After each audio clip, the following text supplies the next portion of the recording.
Pleasant Grove Police. I just found something in my garage. It's been wrapped up in a plastic magnet. Okay, what is that? It's a little baby. That's a 911 call that just stops you cold, doesn't it? Absolutely. You just can't imagine hearing those words. Especially not from, a regular suburban house. Exactly. And that chilling reality is where our deep dive begins today. Welcome. We're really getting into a deeply disturbing story that happened in Pleasant Grove, Utah. Yeah, our sources detail this whole sequence of events, starting right from that call. It covers the investigation, everything they found. And it reveals a truth that's just, well, it's hard to wrap your head around. Our goal here is to unpack what happened, follow the timeline presented in the sources, and just try to grasp the impact of this discovery. Okay, so it all kicks off April 12th, 2014. The guy on the phone is Darren West. Right, and he'd just gotten out of prison. Yeah, fairly recently. Served time for drug charges. He's back at the family home, and he's in the garage, just trying to clean up, get things organized. Had family helping him out too, right? Getting settled back in. That's right. And the source describes this garage. Just packed. Hundreds of boxes, floor to ceiling, total clutter. So much stuff. And somewhere in all that, Darren finds this one box that feels different. Yeah, it looked ordinary enough on the outside, like a fruit box or something. But it was sealed up really tightly. With electrical tape, the sources say. Which, that right away tells you someone wanted whatever was inside hidden, really hidden. And then inside that box, another layer.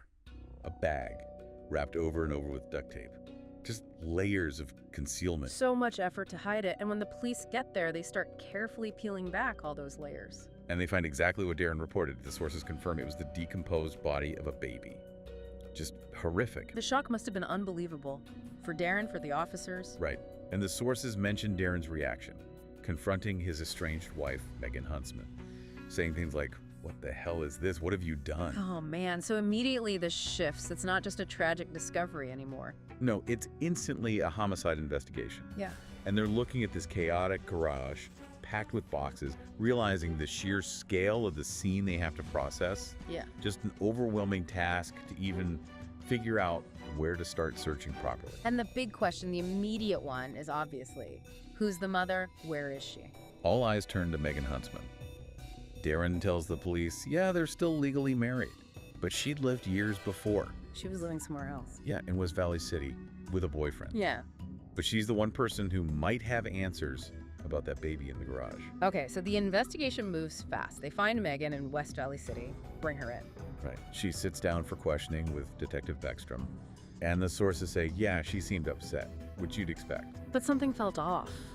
Apparently. The detective noticed pretty quickly her story didn't quite add up, seemed inconsistent. So what was her initial story? What did she tell them? Well, according to the sources, she first claimed it was a miscarriage, said it happened a long time ago, like 9 years back, right after Darren had gone to prison. Okay. She said she was deep into drugs, then meth, alcohol, and it really messed with her judgment. Claimed she didn't even know she was pregnant until really late. And the birth itself? She said she delivered alone, in the bathroom at the house. Said the baby came out blue, wasn't crying. She told the detective she tried to get it to breathe but couldn't. And then? Then she said she panicked, freaked out, wrapped the baby up, put it in a box, and stuck it in the garage to hide it. Okay, so let's unpack that initial account based on the sources. The detective saw red flags. Yeah, a few things. Her saying she was scared of going to jail even if it was a stillbirth, that seemed odd to him. Right, why fear jail for a stillbirth? Exactly. And her description of trying to get the baby breathing, it just felt thin.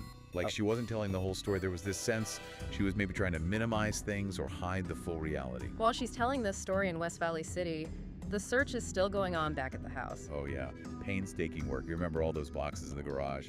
Officers are going through them one by one. Grim task. And then they find something else. They do. Another box, similar to the first one, suspicious, taped up, wrapped. Oh no, another baby. Another baby. And the sources describe the scene. The overpowering smell. This strange liquid seeping out.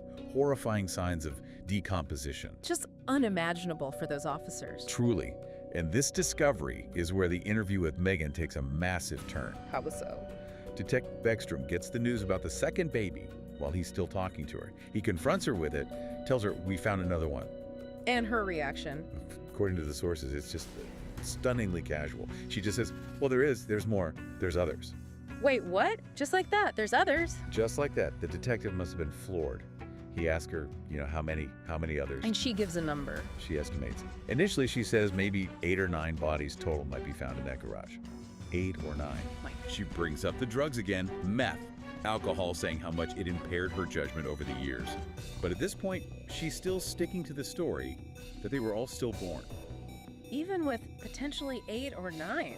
Wow. So this confession, even partial, changes everything for the search team. Absolutely. The scale explodes. Sources say they bring in way more officers, like 20 or 30 people. A full-scale search operation. Exactly. They start meticulously combing through the entire house and garage. Not just looking for boxes now, but checking every nook, every cranny, every possible hiding spot. And they keep finding them. They do. The 3rd body is found, then the 4th, then the 5th. The sources give details. Yeah, they mentioned finding the 5th one hidden under blankets and towels, stuffed in a cubbyhole in the garage. Just a relentless, awful discovery process. So they've now found 5 babies that go back to Megan. Right. Confronted with 5 bodies, the pressure mounts. Hmm. And this, according to the sources, is when her story fundamentally changes. She finally admits it wasn't just stillbirths. She does. She revises her confession. She admits that, yes, she thinks one might have been stillborn, but the others.